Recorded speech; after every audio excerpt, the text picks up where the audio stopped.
Necesito un minuto. Cierra tus ojos, por favor. Soberano Dios, te damos gloria a tu nombre porque tú eres Dios. Porque no hay nadie como tú. Gracias por el ayuno que hemos tenido, porque nos has visitado de una forma extraordinaria. Gracias, Señor.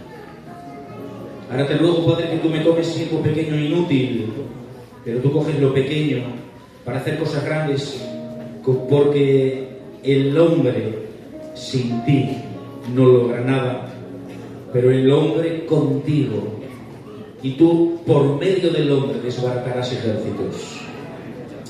Gracias por la condicionante de que tú necesitas al hombre para obrar. Gracias, Señor, porque nos has permitido la bendición y el lujo de ser instrumentos en tus manos, siendo tu Dios todopoderoso, que todo lo puedes hacer con un chasquido de dedos, con un pronunciar de tu boca. Tú hablas y se crea, pero es tan bueno y tan bondadoso que depositas en el hombre dones, ministerios, la unción de tu Espíritu Santo, para que pueda obrar en medio de este mundo. Gracias, Señor, por esa bendición. En el nombre de Jesucristo.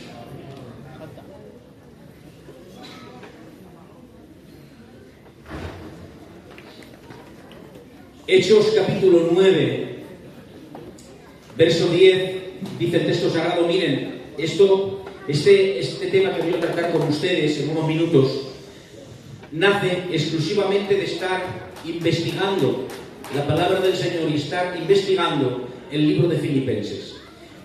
El libro de Hechos es el trasfondo histórico de los sucesos que se narran en el libro de Filipenses. Y como es tan rica la palabra, uno se para en tantos sitios por medio de la investigación bíblica, que uno encuentra tantos tesoros que no tiene por qué que pararse, administrárselo uno y después administrarlo a la iglesia. Porque la palabra del Señor primero es para mí. La exigencia del Señor primero es para mí, que yo la estoy leyendo, que a mí me está ministrando el Espíritu Santo, y después le transmito lo que a mí ya ha ministrado el Espíritu Santo, porque sería incómodo exigirle a ustedes lo que a mí ya me ha exigido el Espíritu Santo y ser un hipócrita y dejar el peso de la palabra en ustedes. Miren, a mí la palabra me pesa mucho en el corazón, me exige mucho. A mí la palabra de Dios me escarba hasta lo más adentro de mi ser, me inquieta, a veces me quita el sueño y me golpea con el martillo, golpea y el cincel y empieza a dar forma a mi alma. Agáchate. Agáchate.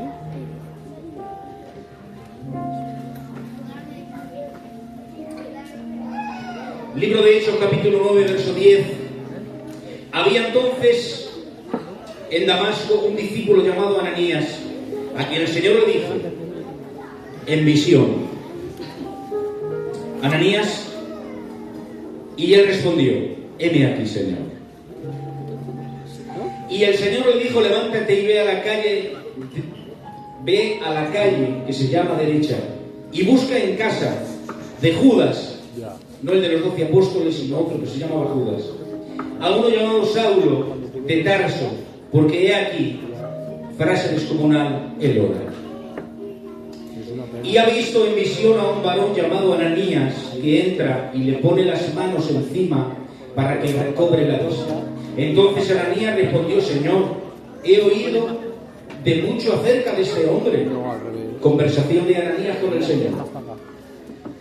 He oído acerca de este hombre cuántos males ha hecho a tus santos en Jerusalén, y aún aquí tiene autoridad de los principales sacerdotes para prender a todos los que invocan tu nombre.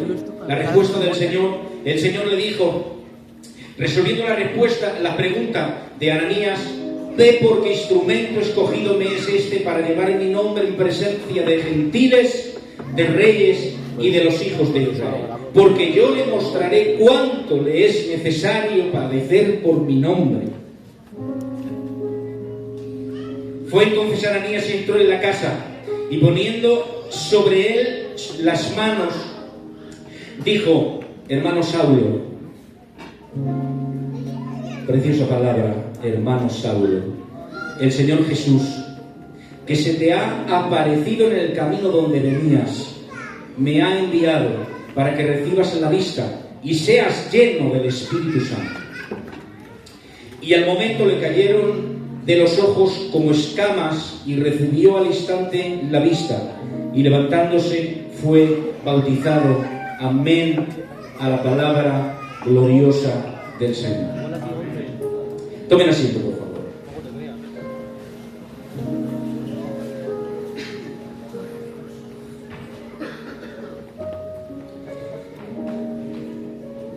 En estos pasajes podemos ver la mente de Dios cómo planifica, organiza y programa un programa que vincula hombres, que vincula personas y que necesita el ser humano para obrar en la tierra. Vemos en este programa, queridos hermanos, un hombre que si nosotros nos hubiéramos fijado en él, un hombre que dice la Biblia que respiraba amenazas en contra de los hijos del Señor, que reunía una serie de características que su persona le daba el derecho, según él, de perseguir aquello que estaba en contra de lo que él creía. Tenía una fe en un Dios, pero esa fe estaba condicionada porque la revelación la tenía a medias y no había tenido la revelación, ni había abrazado la revelación de que Jesús era el Mesías profetizado. Por lo cual, él, creyendo en su fe, que perseguía aquello que estaba en contra de la voluntad de Dios, y cogió unos tratados, unos permisos para poder perseguir. Saulo, perseguidor de la iglesia. Y en estas características de este personaje llamado Saulo de Tarso, Dios tiene un proyecto y un plan con él.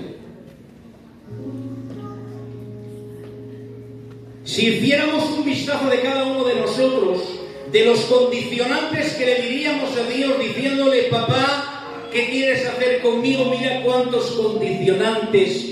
Mira que soy torpe, mira que no sé hablar, hablando de Moisés, que ya no, según dicen los entendidos, que no se acordaba del dialecto, en fin. Y podemos decir que cuando nosotros hablamos con Dios, le decimos a Dios: ¿cómo puede ser que tú tengas un plan, un proyecto y algo conmigo? Pues quiero decirte en esta tarde, para romperte la mente y los esquemas, que todo lo que le digas a Dios no le va a servir de nada. Que lo que hables con Él lo va a guardar y te va a escuchar como un buen padre escucha a sus hijos. Pero Dios se ha comprometido contigo y tiene un proyecto para tu vida, un proyecto para tu corazón y un proyecto para ti. Pero quiero decirte en esta tarde algo: ¿habrá alguien en este lugar que crea en el proyecto de Dios para él?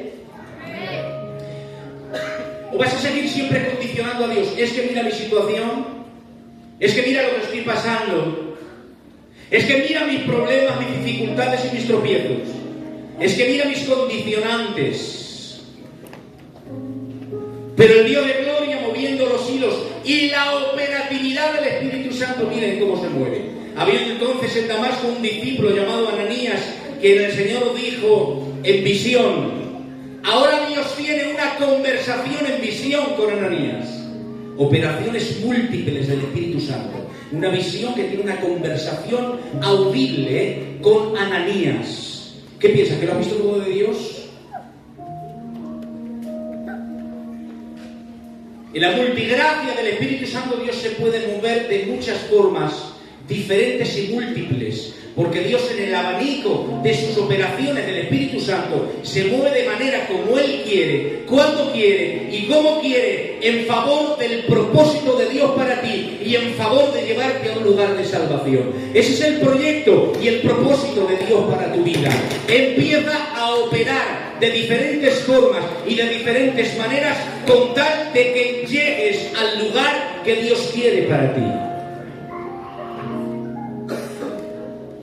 A veces creemos, queridos hermanos, que los proyectos y propósitos de Dios tienen que ser a nuestra manera o a nuestra mente, y vemos que los proyectos y propósitos de Dios para nuestra vida a veces son cosas grandes. Estás totalmente equivocado.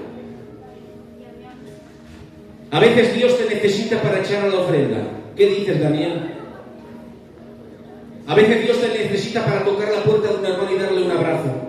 A veces Dios te necesita simplemente con tu asistencia y estar sentado en el banco. Dios te necesita con tu testimonio a los vecinos que tienes alrededor, porque estás evangelizando con palabras y con tus hechos. Dios tiene propósitos contigo, porque tú no sabes lo que Dios puede hacer con tu vida, con tu alma, con tu boca. Y te conviertes en un vocero de Dios aquí donde vas. Hace poco hablaba con un hermano que tenía una conversación con alguien que ha pasado un trauma muy grande, y dice que él empezaba a hablarle y era una oveja, y otra oveja, pero empezaban a hablar del Señor y había un quebranto interno mutuo, una conversación mutua donde los dos estaban siendo quebrantados porque el Espíritu Santo estaba ministrando. ¿Quién sabe dónde Dios te puede llevar? Quizás Dios te levante a las 3 de la mañana y empieces a interceder por aquellas personas que Dios está poniendo en tu corazón. ¿Le diremos a Dios lo que quiere hacer con nosotros? Yo digo en esta tarde que cada uno de los que estamos aquí, lo más importante que tenemos en la tierra y en nuestro peregrinaje, que estamos de paso, es entender que vivimos por Él y para Él. Si no tienes este pensamiento, no sabes por qué vives, no sabes por qué caminas, no sabes lo que haces. Quiero decirte que tú has nacido para ser de Él. Has abierto los ojos de pequeño en tu primer llanto para ser de Dios. Si no entiendes esto, en vano estás viviendo, porque vivimos para la gloria de su nombre, para honrar su nombre, para glorificar su persona. Para eso vives. No vives para satisfacer la demanda de tu vida, vives para satisfacer la demanda de la santidad de Dios en una vida de consagración y de dedicación a Dios, escondido en la persona de Jesucristo. Ananías, conversación en visión en las operatividades del Espíritu Santo y cómo Dios quiere operar.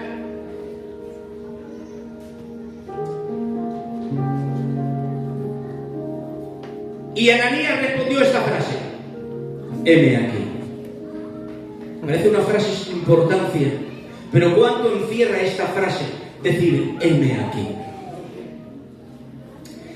¿Saben, queridos hermanos, que esta es la frase de la gente comprometida? Que Dios insistentemente te está golpeando el corazón y te está provocando a que entres en los proyectos y planes de Dios, y a veces nosotros somos rebeldes a un llamado tan fuerte que te está quemando el alma, llamado a la consagración, llamado a la oración, llamado al perdón, llamado a la abnegación, llamado a la santidad, y hay una demanda del Espíritu Santo tan poderosa en ti que te está quemando el alma, pero nosotros somos tan rebeldes al llamado de Dios, a veces somos tan rebeldes a la demanda del Espíritu Santo en nosotros, que a veces tiene que estar durante años el Espíritu de Dios golpeando y golpeando y golpeando, y cierto es que los propósitos de Dios se llevan, pero ¿cuánto tiempo hemos retrasado los planes, proyectos y voluntad de Dios para nuestra vida? Porque no hemos querido entrar en una vida comprometida. Qué bueno. Porque estamos más comprometidos con nuestro negocio y con nuestra economía que con Dios. Estamos más comprometidos con la cultura gitana que con Dios. Estamos más comprometidos con nuestros conceptos y con nuestras ideas que con Dios. Por eso Dios en esta tarde quiero decirte esta frase. Esta frase es: heme aquí. Sé que es una frase comprometida que os estoy comprometiendo a todos en esta tarde, pero no puedo decallar lo que Dios me ha dicho para ustedes. ¿Saben qué significa heme aquí? Heme aquí en el original hebreo significa Hineni. ¿Saben qué significa Hineni? Atención, aquí estoy, atento, escuchando para obedecerte. Aquí estoy, atento a escucharte para obedecerte. Eso es lo que encierra la frase de Ananí. Y Dios ha tratado con múltiples personajes de las Escrituras a lo largo de la historia para que surgiera y naciera esta frase, donde fuera el detonante de los propósitos y proyectos de Dios. Porque sin una vida comprometida no surge nada. Sin una vida desafiante con Dios no sucede nada. Sin una vida que se encierra y dice: Padre, aquí estoy para escucharte, atento a escucharte y atento y presto para obedecerte. Y como Dios es tan sabio, y como Dios trata tanto con el hombre, tuvo que hablar con un hombre llamado Abraham. Y en el libro de Génesis, capítulo 2, verso 2, en el Génesis, capítulo 22, del 1 al 3, dice: aconteció después de estas cosas que Dios probó a Abraham y le dijo: Abraham. Y él respondió. ¿Qué frase creen que dijo Abraham? Heme aquí. Es una frase que marca las escrituras a lo largo de muchísimos personajes y que encierra este contexto diciendo: aquí estoy, presto a escucharte y presto a obedecerte.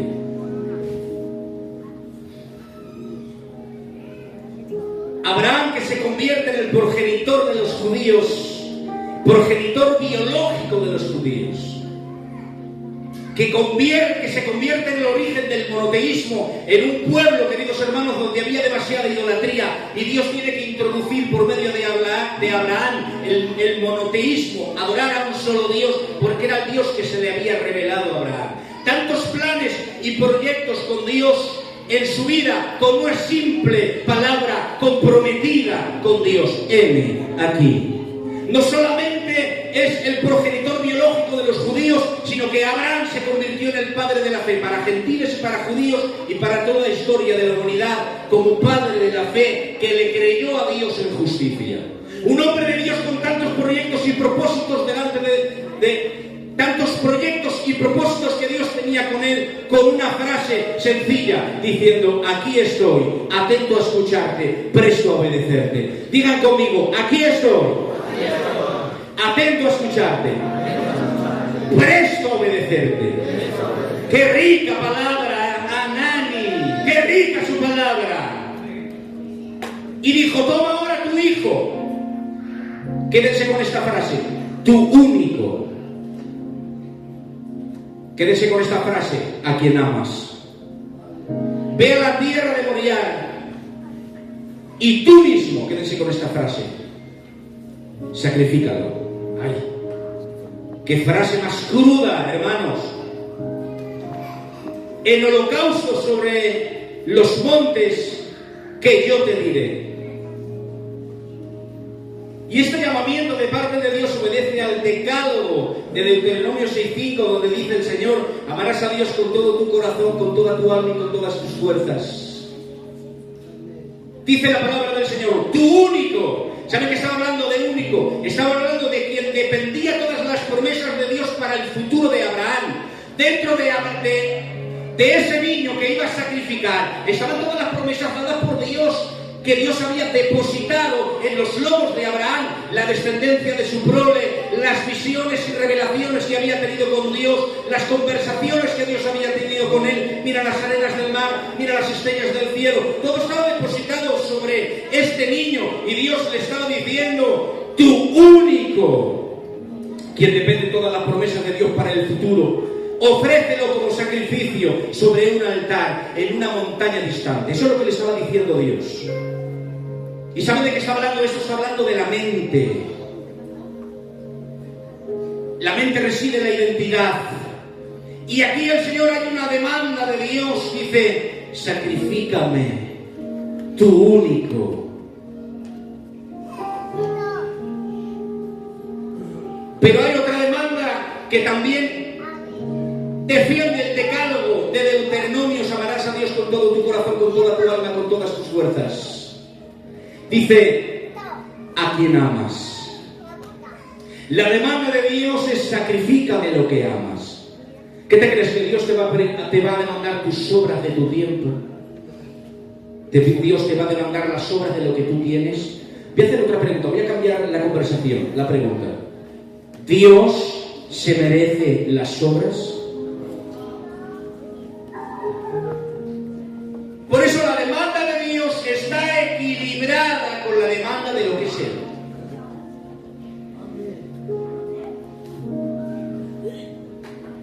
Por eso Dios te está demandando lo que más amas, lo que más quieres y lo más íntimo de tu corazón. Miren, no hay... Por eso, miren, déjenme que entre un poquito en detalle. ¿Saben ustedes que por eso las operaciones del sufrimiento en nosotros producen una oración verdadera? y le entregamos al Señor lo que más amamos. Por eso el sufrimiento se convierte en un horno que depura nuestra conversación con Dios. Porque cuando estamos depurados por el sufrimiento, podemos darle a Dios lo que más amamos y no nos distraemos. Y no estamos atentos a la voz de Dios, nos distraemos con la vida, nos distraemos con las cosas, pero a veces el sufrimiento causado por el Evangelio de Jesucristo, y aquí quiero dar un matiz, el sufrimiento causado por amor al Evangelio de Jesucristo, ese sufrimiento estoy hablando, no otra clase de sufrimiento, porque no podemos mezclar el sufrimiento del hombre por causa de su pecado, por causa de su desorden, por causa de no obedecer a Dios. Ese sufrimiento Dios lo matiza en salvación. ¿Qué quiere decir esto? Que cuando tú sufres, el cristiano sufre, que se rebela contra Dios, que no quiere vivir delante de Dios, en la demanda de Dios, Dios trae salvación para ti, te habla y te empieza a llevar por caminos de salvación. El sufrimiento de tus pecados es la demanda de la sangre de Cristo. ¿Me he explicado bien ahora? Por eso cuando tú fracasas, tú pecas y tú caes, ¿qué dice Dios? Venid a mí los cargados y trabajados, aquellos que están en pecado, que están sucios, corrompidos. Venid a mí que yo os limpio. Hay una demanda de limpieza de parte de Dios para ti. Pero el sufrimiento que está vinculado con los planes de Dios y por la causa del Evangelio es sufrir por causa del Evangelio. Cuando tu vecino te dice una palabra fea y tú te hace tanto daño en el corazón, pero tú le dices Dios te bendiga.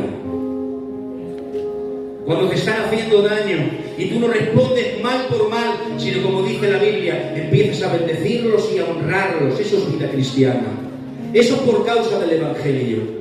Cuando tú pierdes tu economía invirtiendo en el reino de Dios, eso es por causa del Evangelio. Cuando inviertes horas en oración, eso es por causa del Evangelio. Cuando no te importa la demanda de la economía para tener un buen ambiente social y para no recibir críticas, que miren, a veces necesitamos recibir la crítica en nosotros para que en nosotros surja oraciones especiales, porque la gente no entiende una vida de oración. Ni una vida que demanda el Espíritu Santo. A quien tú amas, ¿qué quieres entregarle a Dios? ¿Habrá un M aquí, en esta sala, en esta congregación santa? ¿Habrá alguien que le diga, aquí estoy, atento, escuchando y presto para obedecerte? Sé que no estoy predicando para que digan ustedes amén. Estoy predicando para que el Espíritu Santo escarbe en tu corazón.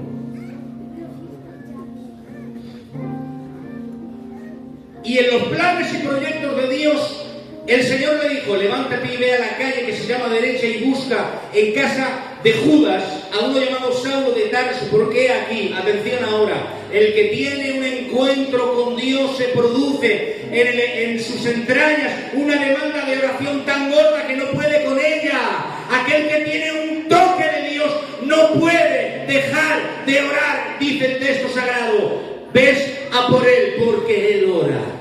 Tuvo un encuentro de Dios tan grande con él que le apareció en el camino de Damasco, con los dientes gruñendo y con todo lleno de unos papeles que le daban autoridad sobre los cristianos. Se le aparece el Cristo de gloria y le dice, Saulo, ¿por qué me persigues? ¿No te sabes que estás dando voces contra el aguijón? Y la revelación, nuevamente vemos la operatividad del Espíritu de Dios en revelación para que el proyecto y el propósito de Dios se cumpla en aquellas personas que tienen un M aquí.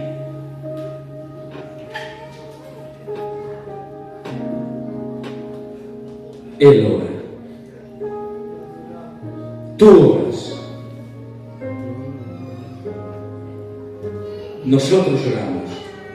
Vamos a utilizar los verbos. Ellos oran. Porque no se puede estar sin oración. Miren, cuando tú no entiendas esto, que no se puede estar sin orar, sin tener unos minutos de lloro delante de Dios, sin rogar por tu familia con lágrimas, sin pedir perdón diariamente por tus pecados, sin unirte a la consagración de la iglesia, porque hay una vinculación que te vinculas a la iglesia cuando tú te metes en el grupo de intercesión y hay un dolor de un amigo, de un hermano o de un desconocido y empezamos a llorar delante de Dios. Mira esta fatiga, Padre, bendícelo. Y empezamos a clamar a Dios, empezamos a rogar a Dios, porque hay una vinculación de unidad de iglesia. Cuando tú te desvinculas de la iglesia, cuando tú no quieres saber nada de la iglesia, te vas del proyecto de Dios para Torrente, señores, porque hay un proyecto de Dios para Torrente y está dentro de la iglesia, dentro de la unidad corporativa de la iglesia, porque la cabeza es Cristo y nosotros somos su cuerpo. Amén.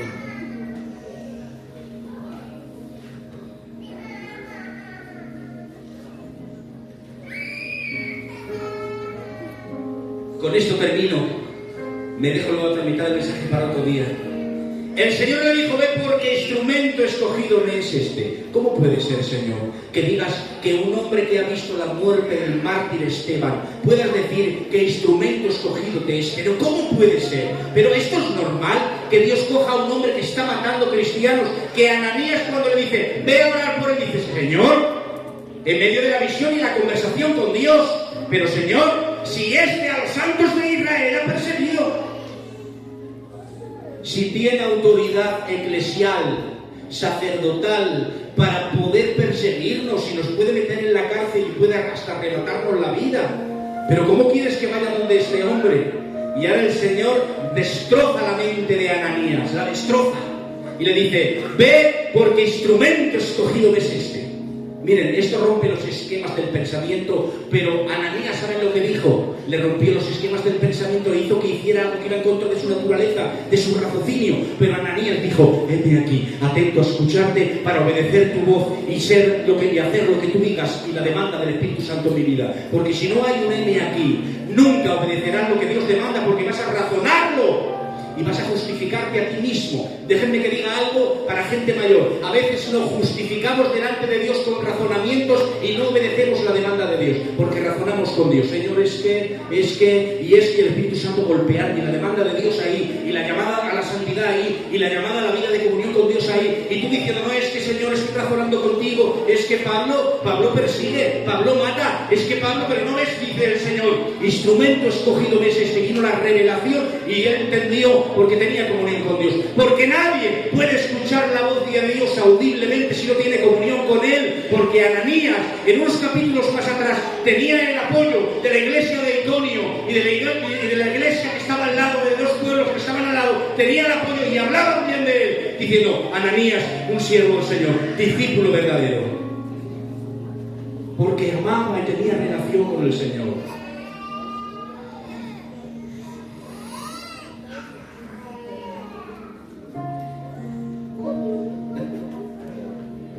Sé que es una palabra muy comprometida y voy a cerrar el mensaje con este trocito, porque he traído solamente la introducción. Heme aquí, atento a escucharte, a oír tu voz y a obedecerte.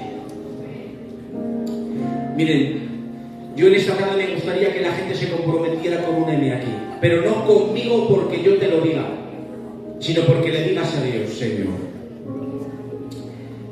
¿Saben lo que le dije yo al Señor cuando me dijo esto? Déjenme 2 minutos que termino. ¿Saben qué le dije al Señor cuando el Espíritu Santo trató mi alma con este texto sencillo de heme aquí? Señor, pero si a lo mejor te voy a decir heme aquí, voy a fracasar. ¿Y saben lo que me dijo el Espíritu Santo? Me dijo, Daniel, me gusta tanto que me digas heme aquí, que aunque fracases, para mí es suficiente. ¿Cuántos han entendido eso? Porque a veces decimos, pero es que nos vemos tan chiquiticos, pero si es que siempre he fracasado, Señor. He dicho que voy a llorar 5 días, que voy a orar 7 horas, que voy a perdonar a aquel que me ha hecho daño. Y no perdonas ni nada porque lo guardas en el corazón, porque hay una obra del diablo, hay una semilla extraña. ¿Y cuánto cuesta romper la semilla del diablo? ¿Cuánto cuesta arrancar de nuestro corazón toda semilla engendrada que Satanás injerta dentro del corazón? Pero simplemente te digo, como yo le dije al Señor, Señor, si te vale con mi heme aquí, yo me arriesgo. Merece la pena arriesgarse con un heme aquí. Aquellos que quieran decir un heme aquí, ponte de pie conmigo, por favor.